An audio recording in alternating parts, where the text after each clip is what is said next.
헬로 6월 23일 동익교회 수요일을 시작하겠습니다. 사도신경으로 우리의 신앙을 고백하겠습니다. 나는 전능하신 아버지 하나님 천지의 창조주를 믿습니다.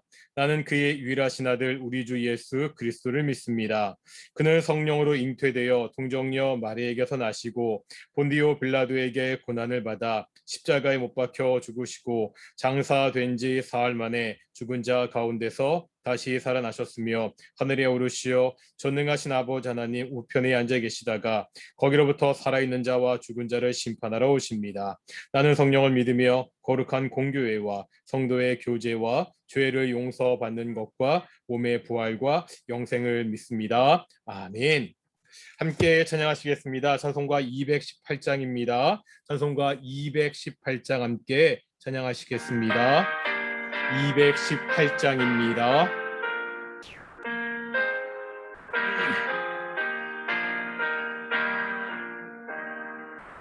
내 마음과 정성을 다하여서 주 너의 하나님을 사랑하라.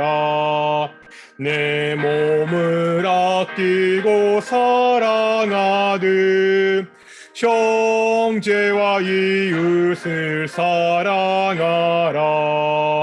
주께서 우리에게 명하시니 그 명령 따라서 살아가리. 널 미워 해치는 원수라도 언제나 너그럽게 사랑하라.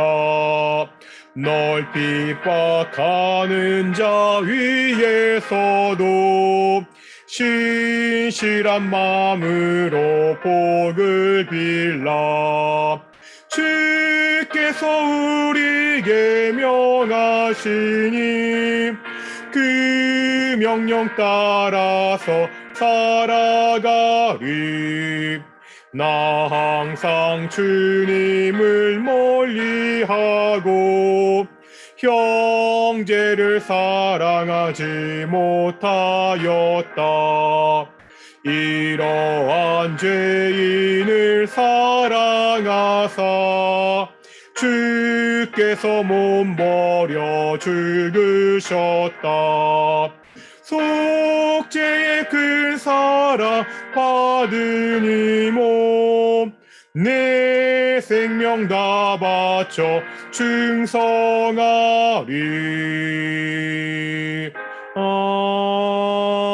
아멘. 기도하겠습니다. 거룩하고 존귀하신 아버지 하나님 감사드립니다. 오늘도 우리가 수요 예배로 이렇게 하나님께 나와 있습니다. 하나님, 우리가 이 땅에 살아가면서 하나님의 자녀로서 무엇보다 먼저 하나님을 사랑하게 해주시고 또 이웃을 사랑하는 그러한 성도가 되게 해주십시오. 하나님, 우리의 온 마음과 우리의 온 정성을 다하여 하나님을 섬기는 성도들이 되게 하여 주시옵시고 내 몸과 같이 우리의 이웃을 사랑하는 귀한 하나님의 성도들이 될 수 있도록 인도해 주시옵소서. 하나님, 우리 동인교회 안드레 프로젝트를 시작했습니다. 믿지 않은 우리 가족들에게 예수 그리스도의 복음을 전하고자 합니다. 하나님, 그들 가운데 마음의 문을 열어주시고 오직 그 마음 가운데 예수 그리스도의 복음이 들어갈 수 있도록 인도해 주시옵소서. 또한 간절히 기도합니다. 아버지 하나님, 우리 동인교회가 이 지역사회 가운데 빛과 소금이 되게 하시고 증인이 되게 하여 주시옵소서. 참 어렵고 힘들다고 말하는 이때 우리 교회가 주변의 사람들에게 위로와 격려가 되는 교회가 되게 하시고 하나님이 찾으시는 바로 그 교회가 될 수 있도록 인도해 주십시오. 오늘도 말씀을 들을 것입니다. 이 말씀을 통하여 하나님을 좀 더 깊이 알아가는 귀한 시간 될 수 있도록 인도해 주시옵소서. 감사하며 이 모든 말씀 예수님의 이름으로 기도드렸습니다. 아멘. 예, 반갑습니다. 그러니까 오늘도 우리가 구약 전체적으로 개관을 보고 있는데 이제 지난주까지 가나안 정복 시대, 그러니까 여호수아서가 끝나고 이제 4사 시대를 공부하게 되는데요. 새로운 시대를 들어가니까 한번 쭉 큰 흐름, 우리 구약은 몇 개의 시대가 있다고 말씀드렸죠? 10개의 시대가 있다고 말씀드렸습니다. 한번 10개의 시대 기억나시나요? 한번 쭉 가볼까요? 맨 처음에 창조 시대. 다음 무슨 시대죠? 족장 시대, 출애굽, 광야 시대. 그 다음에 가나안, 정복 시대, 사사 시대. 그 다음에 왕국 시대인데 먼저 통일왕국 시대, 분열왕국 시대, 잔존왕국 시대, 포로 시대, 회복 시대. 이거를 그냥 외우지 말고 이해하라고 말씀드렸습니다. 가장 먼저 하나님이 이 땅을 창조하셨으니까 창조 시대가 있고요. 창조 시대가 끝나고 하나님이 한 사람 아브라함을 부르시죠. 그래서 족장으로 세우셔서 4명의 족장이 있는 족장 시대. 마지막 족장 요셉의 때 이스라엘 백성들이 애굽으로 건너가게 됩니다. 거기서 430년 있다가 출애굽하고 광야에서 생활하니까 그 시대가 출애굽 광야 시대. 이 출애굽 광야 시대를 마치고 드디어 이스라엘 백성들이 하나님의 약속하신 가나안 땅에 들어가죠. 가나안 정복 시대. 가나안 땅을 정복하고 이제 그곳에 정착하는 이야기가 사사 시대입니다. 사사 시대가 끝나고 이스라엘에도 드디어 왕이 생기죠. 처음에는 나라가 갈라지지 않았기 때문에 통일 왕국 시대. 그러다가 느호보암 때 나라가 둘로 갈라지게 되죠. 무슨 시대? 분열왕국 시대. 북이스라엘과 남유다로 이렇게 나라가 갈라지게 됩니다. 그런데 먼저 북이스라엘이 아수르에 의해서 멸망을 당하게 되죠. 그래서 남아있는 남유다만 남아있다 그래서 잔존 왕국 시대. 남아있는 남유다도 BC 586년 바벨론에 의해서 멸망당합니다. 그래서 이스라엘 백성들이 포로로 끌려가게 되죠. 그래서 포로 시대.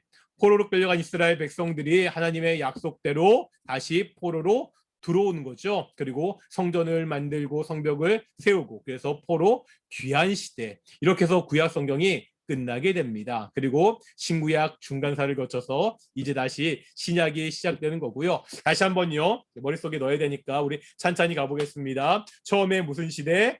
창조 시대. 다음 족장, 출애굽, 광야 시대. 이제 정복하는 거죠. 가나안 정복 시대 정착하는 겁니다. 사사 시대 왕국을 세웠습니다. 통일왕국 시대 갈라졌습니다. 분열왕국 시대 남유다만 남았습니다. 잔존왕국 시대 남유다도 망해서 포로로 끌려갔습니다. 포로 시대 포로에서 돌아오는 회복 시대 이렇게 총 10가지 시대가 있고요. 오늘은 우리가 그 중에서 이제 오늘부터 몇 주에 걸쳐서 사사 시대의 말씀을 우리가 함께 배우도록 하겠습니다. 우리가 사사 시대를 볼 텐데요. 사사 시대는 그 가나안 정복 시대와 그 왕국 시대 그 사이에 있는 거죠. 사사 시대는 특별히 성경에 보면 사사기 그리고 이 룻기도 이 사사 시대를 배경으로 하고 있습니다. 그래서 사사 시대 뭐 여행 일정 및 지도가 나오는데 사실 핸드폰으로 이 강의를 들으시는 분들은 뭐 그림이 잘 보이지 않죠. 여기 뭐 납달리 지파나 여기 스불론 지파나 이렇게 지파들의 이름이 나와 있습니다. 그런데 이제 중요한 게 뭐 지파들도 지파들이지만 이때 계속해서 사사 시대에 이스라엘 그 백성들과 전쟁을 치렀던 나라들이 있습니다. 이것은 나중에 왕국 시대에도 이어지고 있는데 이쪽에 보면 사해 오른쪽에 암몬이 있고요. 그 밑에 모압이 있고 그 밑에 뭐가 있습니까? 에돔이 있습니다. 요 밑에 에돔이 있거든요. 이렇게 해가지고 암몬, 모압, 에돔이 이쪽에 있고요. 그래서 전에 그 성경 공부하는 어떤 분이 이걸 어떻게 순서대로 외우느냐? 아, 모, 레, 암몬, 모압, 에돔 이렇게 외우면 좀 쉽다고 말씀하신 적이 있는데 사실 이 위쪽에는요 이제 아람이라는 나라가 있고요. 나중에 아수르는 이 오른쪽에서 위에서 생기는 것을 볼 수가 있습니다. 그리고 이쪽 이 그 사해 서쪽 가나안 땅에서 요 지중해 연안에 있는 이 나라가 블레셋. 이 블레셋이라는 나라 이름에서 지금 팔레스타인 지역이 나오게 되는 거죠. 그리고 밑에 아말렉과 미디안 족속이 있는 것을 볼 수가 있습니다.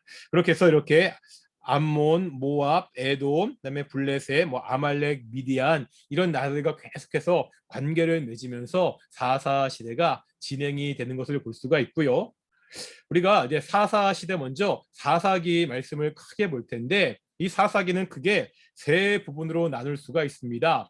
서론, 사사들의 이야기, 부록 이렇게 나눌 수 있거든요. 뭐라고요? 가장 먼저 서론이 나옵니다. 사사기의 전체적인 배경이 되는 이야기가 먼저 나오고 그 다음에 여러 사사들의 이야기가 나오는데 그 사사들을 보면 대사사가 있고요. 소사사가 있습니다. 뭐 분량이 굉장히 적게 나온 그 사사들을 소사사라고 부르고 우리가 일반적으로 이름을 알고 있는 그 내용이 많이 나와 있는 사사들을 대사사라고 부르죠. 뭐 온니엘, 에훗, 드보라, 기드온, 입다, 삼손 같은 그러한 사사들이 있습니다.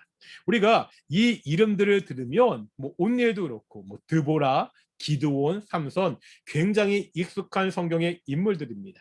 우리가 잘 아는 이 성경의 인물들이 바로 이 사사 시대에 활동했다는 것을 볼 수가 있습니다. 이렇게 사사들의 이야기가 끝나고요. 마지막 삼손의 이야기로 사사들의 이야기가 끝나거든요. 그 다음에 사사기 17장부터 보면 그 부록처럼 사사 시대가 얼마나 타락한 시대였는지를 보여줍니다. 그래서 우상 숭배의 이야기와 그 동족, 그 상잔의 비극의 이야기, 이스라엘 백성들이 얼마나 비참한 상태에 있었는지, 얼마나 죄악된 상태에 있는지를 이렇게 모아서 이 부록처럼 보여주는 이야기가 뒤에 이렇게 붙어 있는 것을 우리가 볼 수가 있습니다. 우리가 사사 시대를 이해할 때 먼저 이 사사 시대는 통일된 스토리라는 것을 좀 알 필요가 있습니다. 이게 무슨 말이냐? 사실 사사 시대를 한마디로 이야기하면 가나안 땅을 정복하고요. 그 승리의 노래를 불렀던 그 신앙의 승리의 노래를 불렀던 이스라엘 백성들이 어떻게 점점 그 신앙을 잃어가는지 신앙 침체기에 들어서는지를 차근차근 보여주고 있거든요. 이것을 보여줄 때 사사기는 그 서론과 마지막 결론에서 통일된 이야기를 가지고 어떻게 이스라엘 백성들이 무너지는지를 얼마나 신앙적으로 침체했고 무너졌는지를 잘 보여주고 있습니다. 우리 사사기 1장 1절과 2절을 보면은요. 서론의 질문과 대답이 나와 있습니다. 그리고 사사기 20장 18절에 보면 역시 서론과 그 질문과 대답이 있는데요. 먼저 우리 서론에 나오는 사사기 1장에 이스라엘 백성들의 질문은 뭐죠? 우리 중 누가 먼저 올라가서 가나안 족속과 싸우리이까? 뭘 묻고 있죠? 이제 이스라엘 백성들이 전쟁을 해야 되는데 누구와 전쟁하는 거예요? 가나안 족속과 전쟁을 합니다. 그때 하나님 누가 먼저 어느 지파가 먼저 올라가서 우리가 그들과 전쟁해야 됩니까? 이렇게 묻자 하나님은 유다가 올라가라 그렇게 말씀하시면서 보라 내가 이 땅을 그의 손에 넘겨 주었노라. 승리를 지금 약속하고 있습니다. 우리가 가나안 족복 시대에 여호수아서를 보면서 누누이 말씀드렸던 거잖아요. 가나안 정복 전쟁은 군사적인 전쟁이 아니었습니다. 종교적인 전쟁이었습니다. 어떠한 종교적인 전쟁이죠? 뭐 하나님과 가나안의 신이 싸우는 그러한 종교적인 전쟁이 아닙니다. 하나님이 더 월등한 신이시고 가나안의 신들은 약하기 때문에 그 땅을 정복했다는 것이 아니에요. 가나안의 신들은 우상입니다. 가짜입니다. 없는 신들입니다. 이 가나안 정복 전쟁이 종교적인 전쟁이라는 것은 뭐죠? 이스라엘 백성들이 하나님의 말씀에 순종하느냐 순종하지 않느냐에 승리가 달려 있다고 말씀드렸습니다. 그래서 여리고성 전투와 아이성 전투를 우리가 비교했잖아요. 여리고성 난공불락의 여리고성에서는 이스라엘 백성들이 순종했을 때는 그 성을 점령하고 차지할 수 있었습니다. 하지만 아이성 2,000명만 올라가서 점령할 수 있는 작은 성인데 이스라엘 백성들이 하나님의 말씀에 순종하지 못하자 그 성에서 패배하고 말았습니다. 다시 말하면 이 승리는 누가 주신다는 거예요? 하나님이 주시는 거죠. 하나님이 이미 이루신 그 승리를 믿고 하나님만 의지하며 순종하고 나아갈 때 승리할 수 있는 전쟁이 가나안 정복 전쟁이었습니다. 하나님, 우리 중에 누가 먼저 올라가서 가나안 족속과 싸우리까? 이스라엘 백성들이 처음에 이렇게 묻고 하나님이 승리를 약속하고 있습니다. 그런데 이제 사사기 20장 18절에 보면은요, 다시 질문과 대답이라는 똑같은 형식이 나오죠. 그리고 그 내용도 보면 거의 유사합니다. 하나님, 우리 중에 누가 먼저 올라가서 싸우겠습니까? 우리 1장에서도 하나님, 우리 중에 누가 먼저 올라가서 싸우겠습니까? 이렇게 묻고 있었죠. 20장에 가서도 역시 하나님, 우리 중에 누가 먼저 올라가서 싸우겠습니까? 이렇게 묻고 있습니다. 그런데 한 가지가 바뀌고 있죠. 뭐가 바뀌죠? 1장에서는요, 싸움의 대상이 누구였습니까? 가나안 족속이었습니다. 그런데 20장에 가니까 그 싸움의 대상이 누구로 바뀌고 있어요? 베냐민 자손으로 바뀌고 있습니다.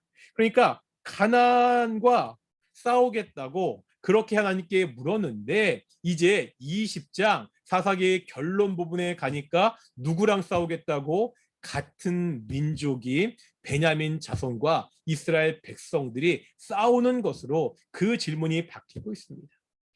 하나님은요, 유다가 먼저 가라고 대답은 해주시지만 더 이상 승리의 약속은 하지 않는 것을 우리가 볼 수 있습니다. 이것을 통해서 이 사사기가 어떠한 스토리인지 대충 짐작이 가시죠? 가장 먼저 맨 처음 가나안 족속과 싸움을 했던 그 땅을 정복했던 이스라엘 백성들이 이제 같은 민족과 전쟁을 해야 되는 그러한 이상한 처지가 되었던 잘못된 상황으로 빠져들었던 것이 사사기의 내용입니다. 어떻게 이스라엘 백성들이 그러한 상황으로 점차 빠지게 되는지 우리가 이 사사기를 통해서 볼 수가 있고요. 가장 먼저 이제 찬찬히 보도록 할 텐데 가장 먼저 서론이죠. 그러니까 1장 1절부터 3장 6절까지 서론의 이야기가 나오고 있습니다. 그래서 가장 먼저 그 이스라엘 백성들이 가나안 땅에 어떻게 정착하는지의 이야기가 나오는데 사사기가 시작되자마자요. 앞에 있는 가나안 그 정복 시대 여호수아서와 다른 이야기라는 것을 볼 수가 있습니다. 그러니까 여호수아서는요 어떤 내용이었죠? 이스라엘 백성들이 가나안 땅을 정복하는 이야기였습니다. 그런데 사사기가 이제 시작하자마자 1장에서는 어떤 이야기를 하고 있다고요? 정복하지 못한 땅, 정복에 실패한 이야기가 계속해서 반복해서 나오고 있습니다. 그 이야기가 1장 6절부터 쭉 해서 계속해서 나오고 있는데요. 우리 볼까요? 1장 19절 보겠습니다. 1장 19절입니다. 우리 후반부에 보면 뭐라고 되어 있죠? 골짜기의 주민들은 철병거가 있으므로 그들을 쫓아내지 못하였으며 역시 21절 보겠습니다. 21절에 보니까 예루살렘에 거주하는 여부스 족속을 쫓아내지 못하였으므로 역시 27절에 보니까 뭐라고 되어 있죠? 그에 딸린 마을들의 주민은 쫓아내지 못함에 계속해서 못했다고. 마찬가지로 31절에도요 32절에도요 쫓아내지 못했다는 것들이 계속해서 반복해서 나오고 있습니다. 우리가 사사기를 볼 때 이게 굉장히 중요한 거예요. 하나님께서 약속의 땅을 선물로 주셨잖아요. 그리고 이제 그 땅에 정착하기 시작했잖아요. 그런데 약속의 땅에서 정착하자마자 이스라엘 백성들이 실패하고 있습니다. 무슨 얘기죠? 이제 정착한 땅, 하나님께 선물로 받은 그 땅에서 이스라엘 백성들이 책임이 있다는 거죠. 그런데 그 책임에 실패하고 있다는 거예요.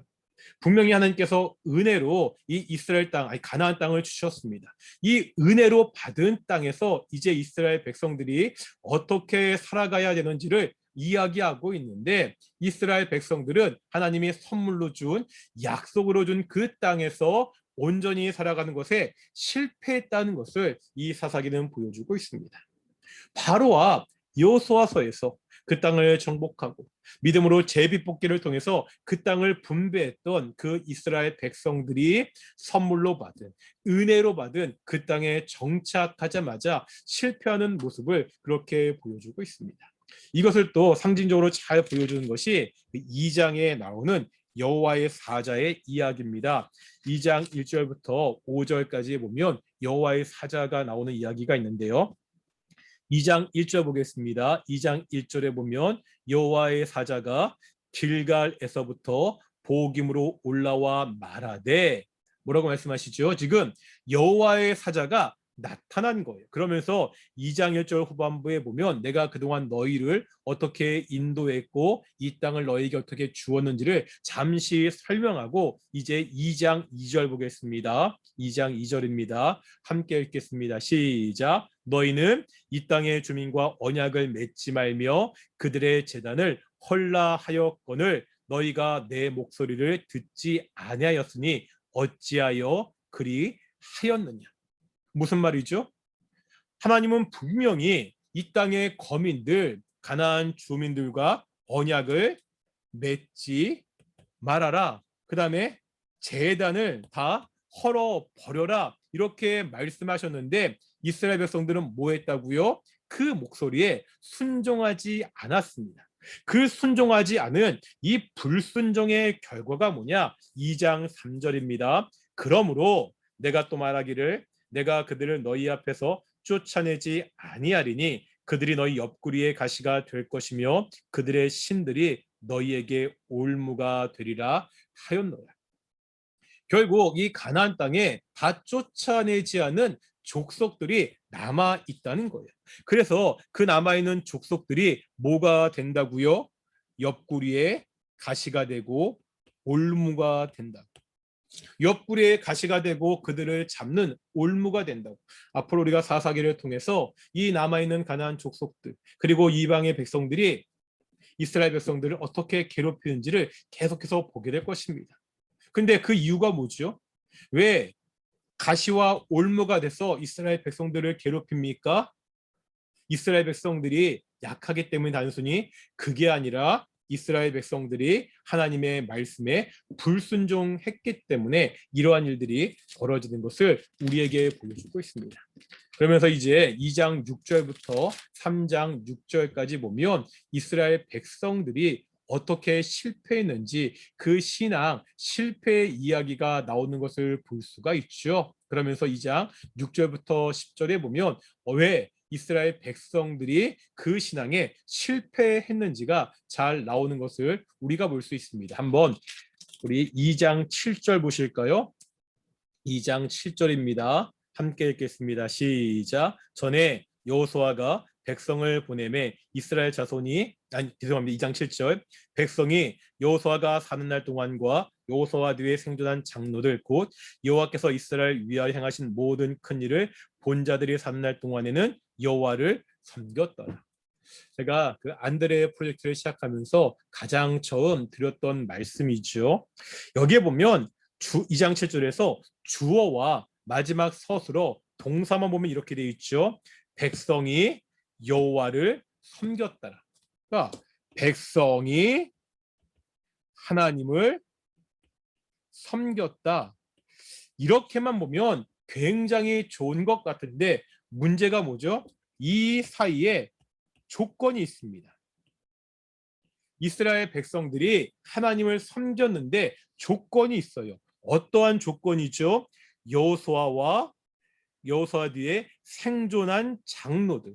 다시 말하면 그 출애굽과 광야 시대에 하나님이 하신 큰 일을 보았던 장로들이 생존할 동안에는 하나님을 잘 섬겼다. 이 말은요, 뭘 내포하고 있죠? 여호수아와 그 생존한 장로들이 죽은 다음에는 문제가 생겼다는 것을 보여주고 있습니다.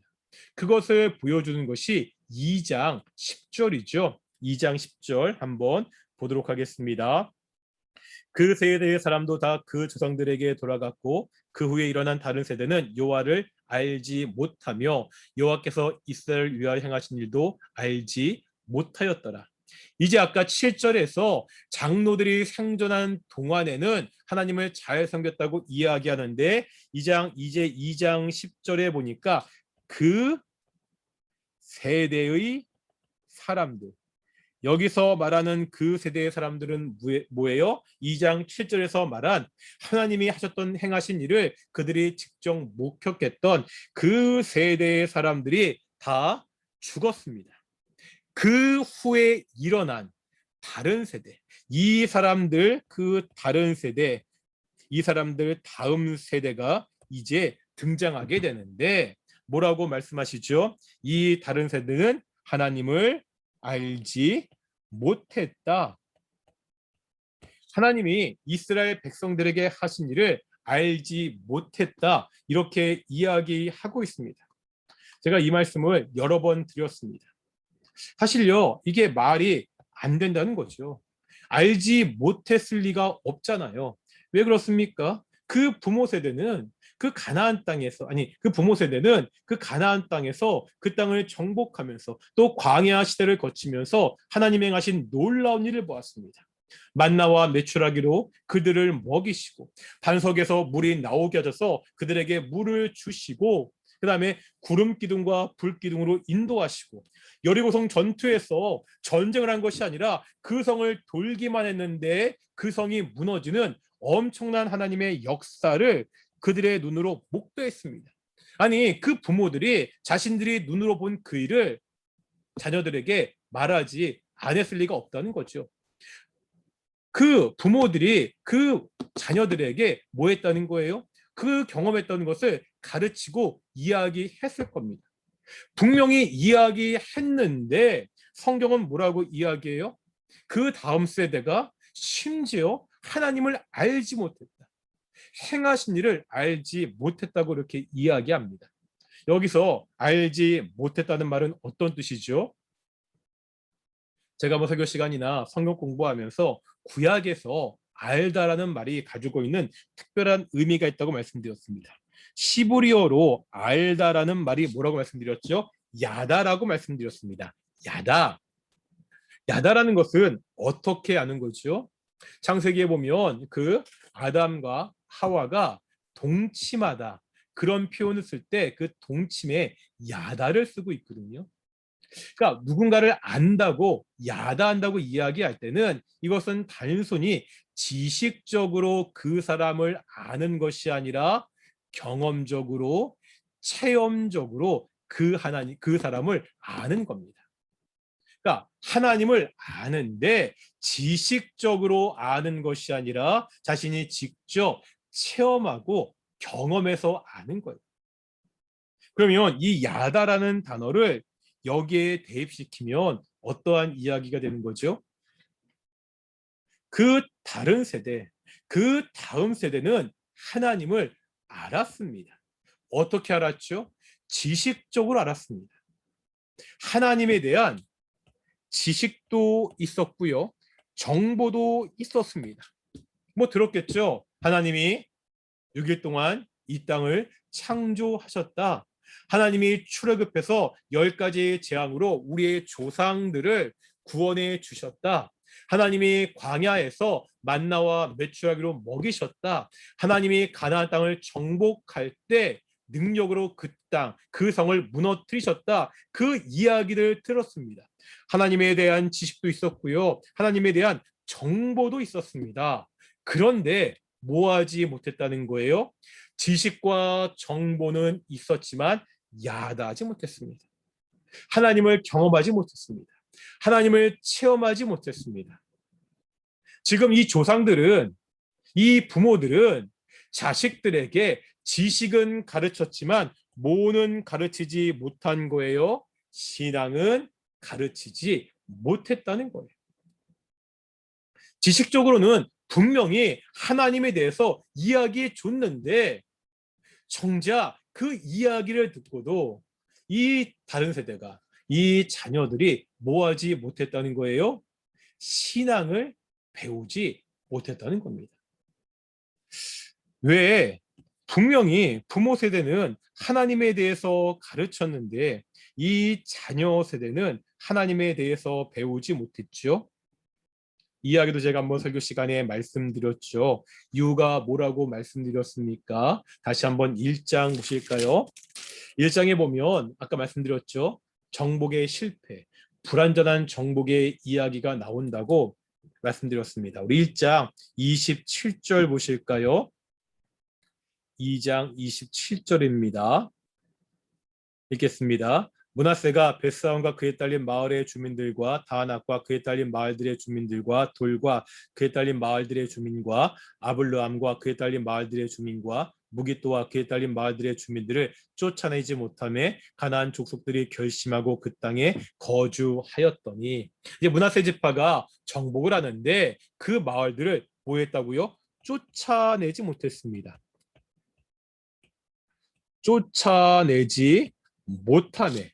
사실 쫓아내기가 쉽지 않을 겁니다. 이미 정착한 그 백성들을 이주민인 이스라엘 백성들이 쫓아내는 것이 쉽지 않았을 거예요. 그러니까 지금 그들이 뭐 한다고요? 그들이 지금 자리 잡고 있죠.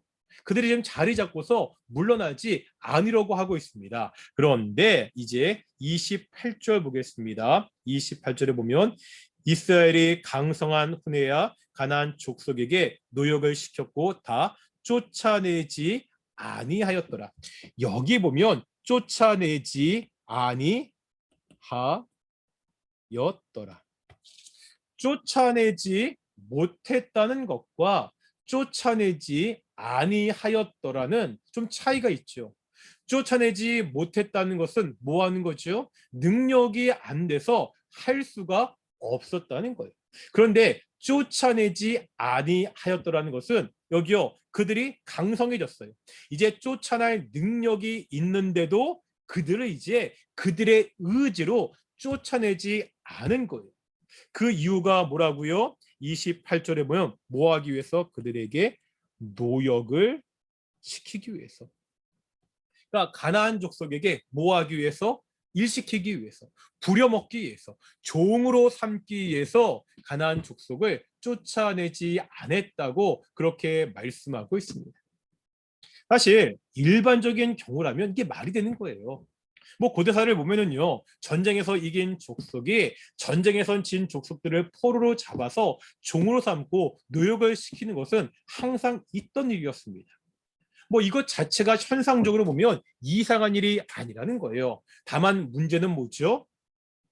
하나님의 명령은 이게 아니었다는 거죠. 다 같이 한번 신명기 20장 보겠습니다.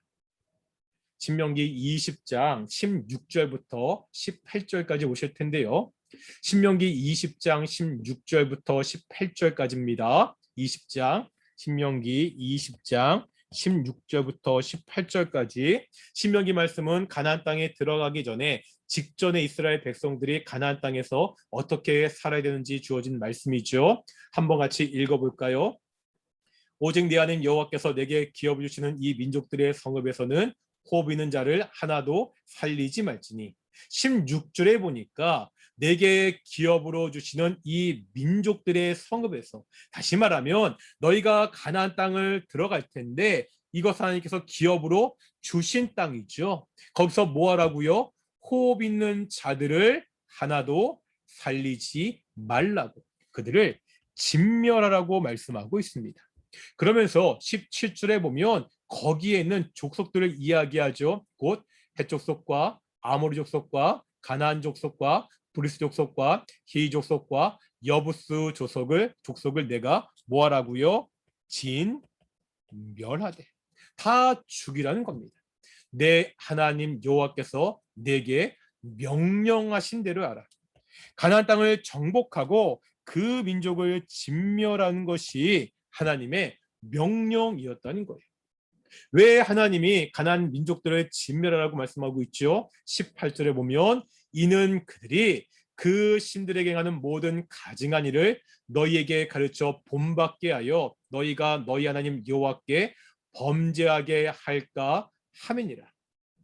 가나안 족속들이 우상을 섬겼는데 그 우상을 섬기는 가증한 일을 이스라엘 백성들에게 가르쳐서 이스라엘 백성들이 그것을 본받아 우상을 섬기면서 하나님께 범죄할까 걱정되기 때문에, 염려되기 때문에 가나안 족속을 진멸하라고 그렇게 말씀하고 있습니다. 그런데 이스라엘 백성들은 어떻게 하고 있죠? 그들이 약할 때는 쫓아내지 못했습니다. 그런데 그들이 강성해진 다음에도, 그들을 쫓아낼 만한 충분한 힘을 가진 다음에는 쫓아내지 않았어요. 노역시키기 위해서. 다시 말하면 자신의 이익을 위해서 하나님의 명령에 불순종했습니다. 이것이 가나안 땅에 처음 정복한 1세대의 모습입니다. 그 자녀들이요, 부모들의 이 모습을 본 거예요. 입으로는 부모들이 자녀들에게 가르치죠. 뭐라고 가르칩니까? 말씀에 순종해라. 광야같이 그 힘들고 어려운 상황에서도 말씀에 순종했더니 만나와 메추라기로 먹었고, 말씀에 순종했더니, 하나님께 순종했더니 저 여리고성도 무너뜨릴 수 있었다. 그렇게 입으로는, 말로는 가르쳤습니다. 그런데 그들의 삶은 그렇지 못했다는 거예요. 그들의 삶은 입으로는 하나님을 이야기하고 하나님께 순종해야 된다고 이야기하면서 그 부모들이 삶으로는 순종하는 모습을 보여주지 못했습니다. 삶은 신앙적인 삶이 아니었습니다. 자녀들이 그걸 봤다는 거예요. 말로는 하나님을 순종한다고 그러는데 그 삶은 순종하지 않는구나. 부모들의 신앙을 보고 배우지 못했습니다. 지식적으로 하나님을 배웠는데 신앙은 배우지 못한 거예요. 그러니까 그 자녀들이, 그 다음 세대가 지식적으로는 하나님을 알았지만 그 부모들의 신앙, 그 모습을 통해서 신앙을 전수받지 못했습니다. 그 신앙이 한 세대가 끝나고 다음 세대로 이어지지 않고, 그 다음 세대는 더 이상 하나님을 알지 못하는 불순종의 세대가 되는 것을 우리가 볼 수 있습니다. 제가 이 말씀을 가지고 안드레 프로젝트를 말씀드렸습니다. 우리가 우리의 신앙을 다음 세대에게 전해야 됩니다. 우리 동인교회 참으로 안타깝게도 자녀들이 교회에 나오지 않는, 예수님을 믿지 않은 가정들이 너무나 많이 있습니다. 예수님을 믿고 안 믿고는 그냥 교회의 일원이 되는 차원이 아니라고 말씀드렸죠. 예수님 믿을 때, 예수님 안에 있을 때 하나님의 아들이 있는 자에게는 생명이 있고 없는 자에게는 생명이 없습니다. 우리의 자녀들이 생명을 얻도록 하기 위해서, 우리의 가족들이 이 생명을 얻고 영광스러운 모습에 동참하게 하기 위해서 우리가 우리 가족들에게 복음을 전해야 됩니다. 예수님을 이야기해야 됩니다. 그런데 그 전에 우리의 모습을 돌아봐야 된다는 것이요. 나는 과연 예수님을 믿는 신앙적인 사람인가? 나는 지금 자녀들에게 신앙적인 모습을 보여주고 있는가? 나는 좋은 남편인가? 나는 좋은 아내인가? 나는 좋은 부모인가? 좋은 자녀인가? 좋은 형제와 자매인가를 먼저 돌아봐야 된다고 그렇게 말씀드렸습니다. 그렇지 않으면 우리가 아무리 이야기로, 말로 복음을 전해도 우리의 가족들은 그 복음을 믿지 않습니다. 우리 가족들은 복음을 듣고 믿는 것이 아니라 나를 통해서 복음을 보고 믿기 때문입니다. 우리 안드레 프로젝트가 계속해서 진행되는 가운데 있습니다. 남은 한 6개월 동안 우리가 열심히 기도할 것입니다. 기도할 때 하나님, 우리의 가족들에게 이 복음이 전해지게 해주십시오. 그런데 내가 먼저 복음대로 살아가면서 이 복음을 보여주는 사람이 되게 해주십시오. 그래서 우리 가정이 정말 하나님이 기뻐하시는 아름다운 가정이 되게 해주십시오. 1년 동안 함께 기도하고 노력하는 그러한 동인교회가 되기를 축원합니다. 제가 기도하겠습니다.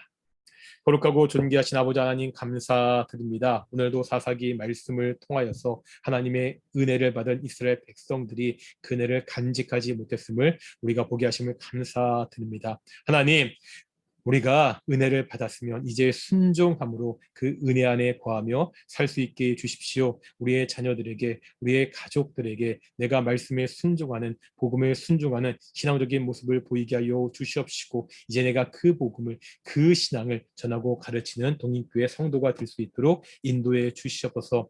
우리 동인교회 올 한 해 정말 가족들에게 복음을 전하여서 믿지 않은 가족들이 함께 예배하는 놀라운 일들이 이루어질 수 있도록 주께서 인도해 주시옵소서. 감사함의 이 모든 말씀 예수님의 이름으로 기도드렸습니다. 아멘. 주기도문 하시겠습니다. 하늘에 계신 우리 아버지, 아버지 이름을 거룩하게 하시며 아버지의 나라가 오게 하시며 아버지의 뜻이 하늘에서와 같이 땅에서도 이루어지게 하소서. 오늘 우리에게 이루어질 양식을 주시고 우리가 우리에게 잘못한 사람을 용서하여 준 것 같이 우리 죄를 용서하여 주시고 우리를 시험에 빠지지 않게 하시고 악에서 구하소서. 나라와 권능과 영광이 영원히 아버지의 것입니다. 아멘. 예, 마치겠습니다. 예, 감사합니다. 다음 주에 뵙겠습니다.